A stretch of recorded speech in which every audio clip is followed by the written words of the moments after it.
Welcome to Catholic News World.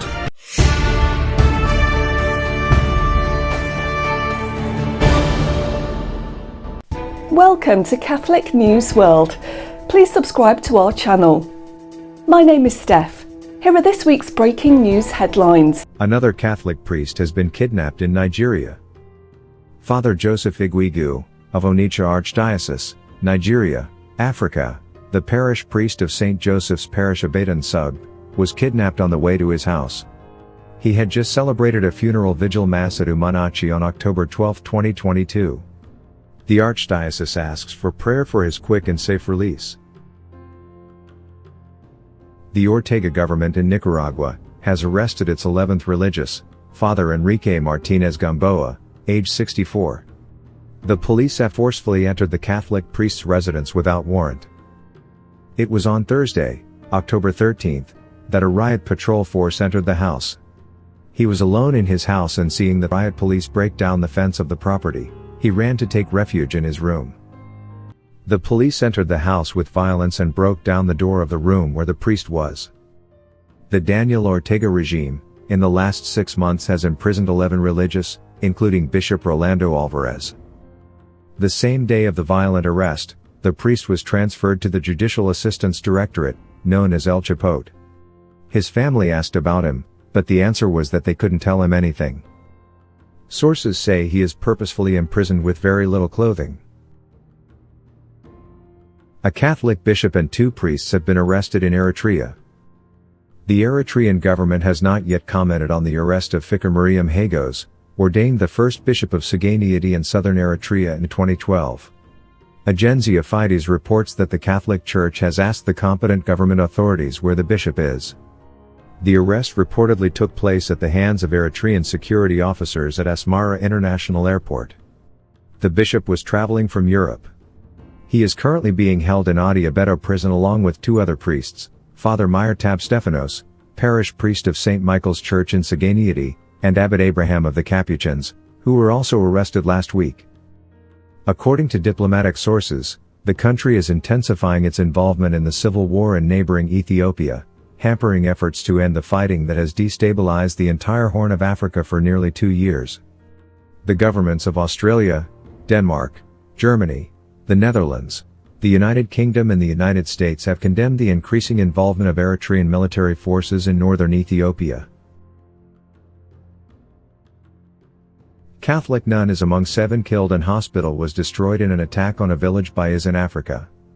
It was reported that 7 were killed, including a nun who worked as a medical doctor, and an unknown number of people kidnapped. This occurred during an assault between the 19th and 20th of October on the village of Maboya, in the province of North Kivu, in the east of the Democratic Republic of the Congo, Africa.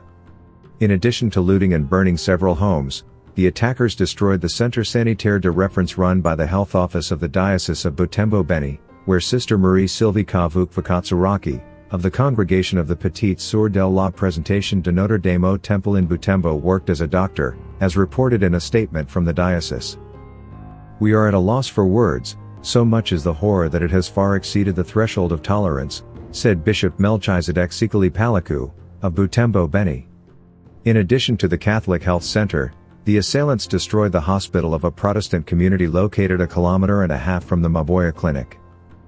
Fides reports that, according to the testimony of the inhabitants, the aggressors belong to the ADF, Allied Democratic Forces, a group of Ugandan origin that in recent years has joined the Islamic State under the name of ISCAP, Islamic State Central African Province. The Congolese army claims to have captured 4 members of the group, including a man who allegedly provided the command with instructions to raid the village. Archbishop Vincenzo Paglia has defended the nomination of Mariana Mazzucato to the Pontifical Academy for Life, saying that she has never taken a position against life.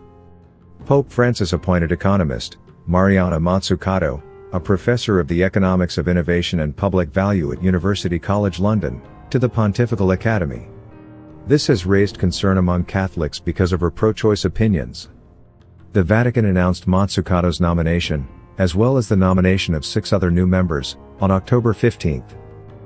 According to CNS, Archbishop Vincenzo Paglia, president of the Academy, responded to critics saying that all the members, including Matsukato, have at heart the value of human life in their area of expertise. They are not all Catholics and do not profess all the tenets of the Catholic faith, the Archbishop said. And we know there are differences on the level of ethics, but they defend life in its entirety. A statement from the Academy October 19 said, "The Pontifical Academy for Life is a body of study and research. So, debate and dialogue take place among people from different backgrounds. However," it added, "when a document is prepared for publication by the Academy, it is first reviewed by the Dicastery for the Doctrine of the Faith." In addition, the statement noted, after academicians recommend new members and before they are appointed by the Pope, they are vetted through consultation with the Apostolic Nuncio and the Bishops' Conference of the countries where they live and work. The statutes of the Academy say members are appointed on the basis of their academic qualifications, proven professional integrity, professional expertise and faithful service in the defense and promotion of the right to life of every human person. The Academy is definitely against abortion. Absolutely, Archbishop Paglia told CNS. He and the Academy also are against euthanasia, against assisted suicide, against social inequalities, against the death penalty, against arming children, against violence, against every coercive power and against all forms of totalitarianism. While Matsukato's comments on Twitter criticized the court's ruling, Archbishop Paglia said, "Our vetting showed that in her scientific work she has never taken a position against life.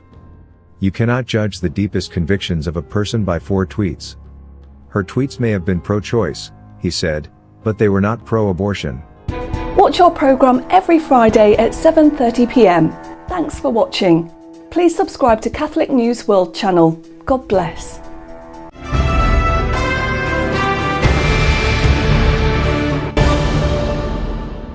Please subscribe to Catholic News World's YouTube channel. Thanks and God bless.